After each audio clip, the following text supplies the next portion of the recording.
BJP ಏನು ಅಭಿವೃದ್ಧಿ ಮಾಡೋರು ಸರ್? ಕಾವೇರಿ ಬಗ್ಗೆ ಒಂದು ಮಾತಾಡಲ್ಲ, ಮೇಕೆದಾಟು ಬಗ್ಗೆ ಒಂದು ಮಾತಾಡಲ್ಲ. 25 ಜನ ಗೆಲ್ಸಿರೋದು ಇಲ್ಲಿ ಈ ರಾಜ್ಯದಲ್ಲಿ. ಕೋರ್ಟ್ಗೆ ಹೋಗಿ ಕೋರ್ಟು ಮೊನ್ನೆ ಚೀಮಾರಿ ಹಾಕೈತೆ ಸರ್. ನೀವು ವಿಧಾನಸಭೆ ಎಲೆಕ್ಷನ್ನಲ್ಲೂ ಬಂದಿದ್ರಿ. ನಾವು ಇಲ್ಲಿ ಏನು ನಡೀತಿತ್ತು, ಏನು ಘಟನೆಗಳಿದ್ದೋ ಆ ಘಟನೆ ಮೇಲೆ ನಿಮಗೆ ಹೇಳಿಕೆ ಕೊಟ್ಟಿದ್ದೋ. ನಾವು ಹೇಳ್ದಂಗೆ 100 ಮೇಲೆ ಸೀಟು ಗೆದ್ದು ಕಾಂಗ್ರೆಸ್ ಬಂದೈತೆ. ಈ ಸಲ ನಮಗೆ ಗ್ಯಾರಂಟಿಗಳ ಮೇಲೆ ಮಾತಾಡ್ತಾರೆ ಜನ. ಕಾಂಗ್ರೆಸ್ ಗೆಲ್ಲುತ್ತೆ ಇಲ್ಲಿ, ಸುನಿಲ್ ಬೋಸ್ ಗೆಲ್ತಾರೆ. BJP ಏನು ಅಭಿವೃದ್ಧಿ ಮಾಡೋರು ಸರ್? ಅವರು ಅಭಿವೃದ್ಧಿ ಮಾಡಿ ಓಟ್ ಕೇಳ್ತಾ ಇಲ್ಲ ಸರ್. ಅವ್ರು ಮೋದಿ ನೋಡಿ ಓಟ್ ಕೊಡಿ, ಮೋದಿ ನೋಡಿ ಓಟ್ ಕೊಡಿ ಅಂತಾರೆ. ಅಭಿವೃದ್ಧಿ ಏನು ಮಾಡೋರ? 10 ವರ್ಷ ಅವ್ರಿಗೆ ಆಡಳಿತ ಮಾಡೋರ ಕೇಂದ್ರದಲ್ಲಿ. ನೀರಾವರಿ ಮಾಡೋರ, ಶಿಕ್ಷಣ ಮಾಡೋರ, ಕೃಷಿ ಅವ್ರಿಗೆ ಏನಾರು ಕೊಟ್ಟವ್ರ? ಏನು ಮಾಡೋರ ಸರ್? ಆರೋಗ್ಯದಲ್ಲಿ ಏನಾದ್ರು ಮಾಡೋರ ಸರ್? ಏನೂ ಮಾಡಿಲ್ಲ. ನಮ್ಮ ರಾಜ್ಯಕ್ಕೆ ಕೊಡ್ಬೇಕಾಗಿರೋ GST ದುಡ್ಡನ್ನೇ ಕೊಡದೆ ನಮ್ಮ ರಾಜ್ಯದವರು ಕೇಳಿ ಸಾಕಾಗಿ ಕೋರ್ಟ್ಗೆ ಹೋಗಿ ಕೋರ್ಟು ಮೊನ್ನೆ ಚೀಮಾರಿ ಹಾಕೈತೆ.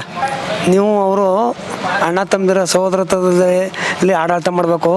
ಎಲ್ಲ ವಿಚಾರಕ್ಕೂ ಇಲ್ಲಿಗೆ ಬರಬೇಕಾಗಿಲ್ಲ. ನೀವು ಫಸ್ಟು ವಿಚಾರ ಮಾಡಿ.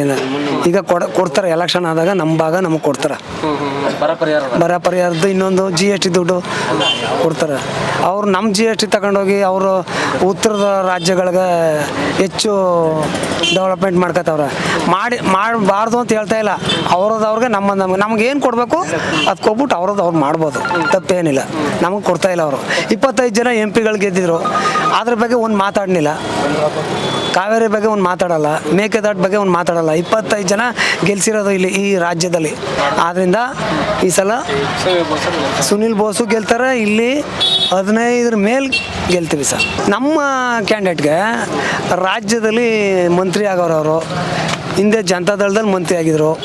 ನಮ್ಮ ಕ್ಯಾಂಡಿಡೇಟ್ನವ್ರ ತಂದೆ ಅವ್ರದ್ದು ವರ್ಚಸ್ ಐತೆ. ಸಾಲದಕ್ಕೆ ಸಿದ್ದರಾಮಯ್ಯನವ್ರದ್ದು ವರ್ಚಸ್ ಐತೆ. DK ಶಿವಕುಮಾರ್ ಅವರು ರಾಜ್ಯದ ಅಧ್ಯಕ್ಷರಾಗವ್ರೆ. ಒಳ್ಳೆ ಪಕ್ಷದಲ್ಲಿ ಇಡ್ತಾ ಇದೆ.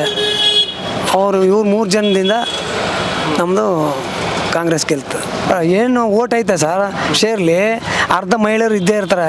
ಅವರೆಲ್ಲ ನಮಗೆ ಹಾಕೋದು. ಅವ್ರ ಯಜಮಾನ್ರುಗಳ ಮಾತನ್ನೂ ಕೇಳಿದೆ ಓಟ್ ಹಾಕೊಡ್ತಾರೆ. ನಮ್ಮ ಹೆಸರು ನಾಗರಾಜು ಅಂತ.